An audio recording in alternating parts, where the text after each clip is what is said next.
Hello my friends, this is Seagull again with the never-ending story of the discography of Mr. Neil Diamond. If you don't like Mr. Neil Diamond, you got to skip this video because we're going further with episode 5 and I'm telling you the story between two movies. The first one is Jonathan Livingston Seagull and the second one is the jazz singer and everything in between.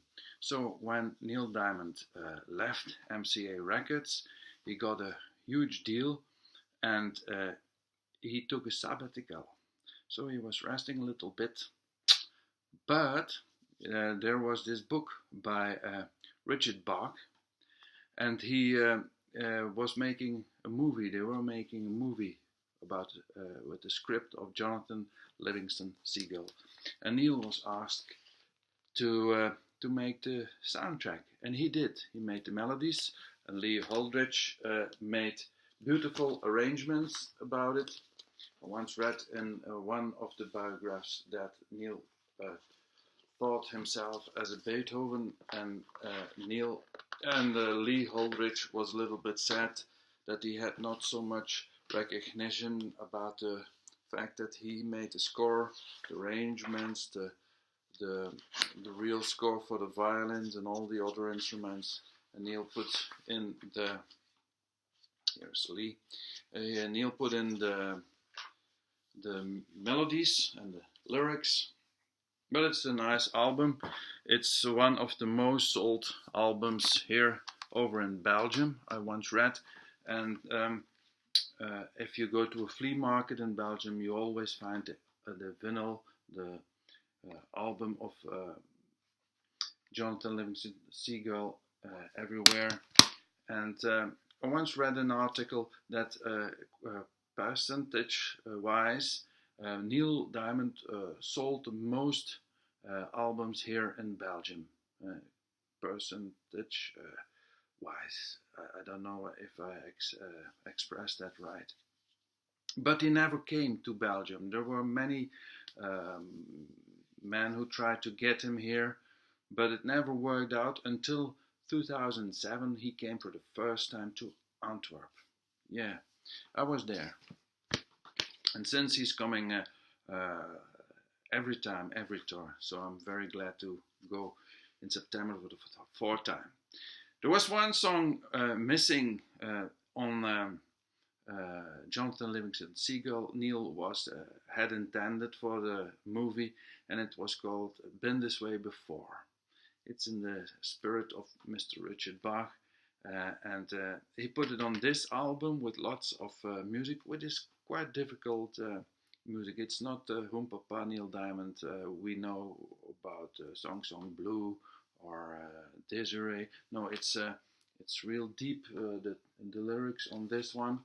Yeah, and I also had the CD, but I didn't like the cover, so I had to make my own cover to put in front. So you see, I'm a little bit crazy. And then we have this one. It came out and it was produced by Robbie Robertson of the band, and they did a marvelous job together. Beautiful noise. Home is a Wounded Heart, Jungle Time, Lady-O, which is my favorite, but I like it more in the live version. We will see that and there is this marvelous song called If You Know What I Mean. And Neil made some great efforts to make it all look nice and bright on the cover and the inlay cover. Neil made a 12-inch about it with Lady-O, my favorite, and Surviving the Life. But another song got famous because he performed it at the Last Waltz. The band of Mr. Bob Dylan stopped touring, stopped recording, and had one last blast, and that was called the band Last Waltz. And Neil was invited because he worked with Robbie Robertson, the singer of the band, one of the members of the band. And he was asked to perform And the legend goes that he was very nervous, and because yeah, you all know that Neil isn't always taken seriously by the rest of the rock press and the rock critics. So he had to perform, and he was very nervous, and he did very well. He did Dry Your Eyes, and he had a good response. And the story goes that he came off the stage and he saw Bob Dylan. He said, well, "How are you gonna top that?" And it's quite arrogant. But Mr. Dylan said, "Well, do I have to fall asleep?" It's quite a catchy return from him, but you know, it hurts all fans of Neil Diamond. But he quite had a point. Neil shouldn't have come out so strongly. Perhaps wasn't wise. But in the nervousness of the whole lot, I can imagine him saying that. Okay, here we are. Neil Diamond, Love at the Greek. He returned to the Greek Theatre where he recorded Hot August Night, and now he recorded another bunch of songs, some similar, some other songs, and there are great performances of Mr. Fonzarelli, the Fonz, singing Song Song Blue, Helen Reddy, and on the video you can see many more persons who try to sing Song Song Blue. There are 2 songs lacking on the CD, so if you want the whole concert you have to buy the record, because there is no version of The Last Picasso, which is a very hot version, ladies, of The Last Picasso. And I guess another song, Longfellow Serenade, is missing on the CD. Yeah, it's from Serenade. And then after that album came, I like it very much, the album I'm Glad You're Here With Me Tonight. Yes, and there is a song on it I like very much, and it is God Only Knows. It's the favorite song of Paul McCartney. He says it's one of the most beautiful songs in the world, but McCartney is pointing out the one that was originally made and released by the Beach Boys on Pet Sounds, but I really do prefer this one. I guess you all Neil Diamond fans prefer this one too, but I don't think the rest of the music lovers agree. Pity. Three Men in Paris also cover from a Joni Mitchell song, which is beautiful arranged here. Then we have an album I started out with. This was, I guess, the first album of Neil I ever bought myself. And it has this beautiful intro called the American Popular Song. Every time I have to check out a new stereo, and I have to put this one on and hear the difference. It really sounded great at my teenage room at the time. And you can see it has a brown cover, but always everyone who is involved on the album is always mentioned on the Neil Diamond album. I think it's really nice of him. And then there is the duet with Barbra Streisand on it. The song first appeared on I'm Glad You're Here With Me Tonight in a solo version. Then some disc jockeys made a compilation of the version of Barbra Streisand, who was with him at the choir at his school, at his old school. And at the time, they made a version, edited it, and Neil and Barbara heard it, and they decided to make a proper record of it, and they released it both, and it became #1 in America. But the music critics didn't like it, so when he was at last enrolled, how do you say it? When he was inducted in the Rock and Roll Hall of Fame, Paul Simon said there was one song that was reholding Neil Diamond from the Rock and Roll Hall of Fame, and it was You Don't Bring Me Flowers. But okay, there are much beautiful songs on it. It really sounds good. The Dancing Bumblebee, and he also made 12-inch of the Dancing Bumblebee, the Bumble Boogie, which is based on the the flight of the bumblebee. And then, oh yeah, I forgot something. The CDs, yeah.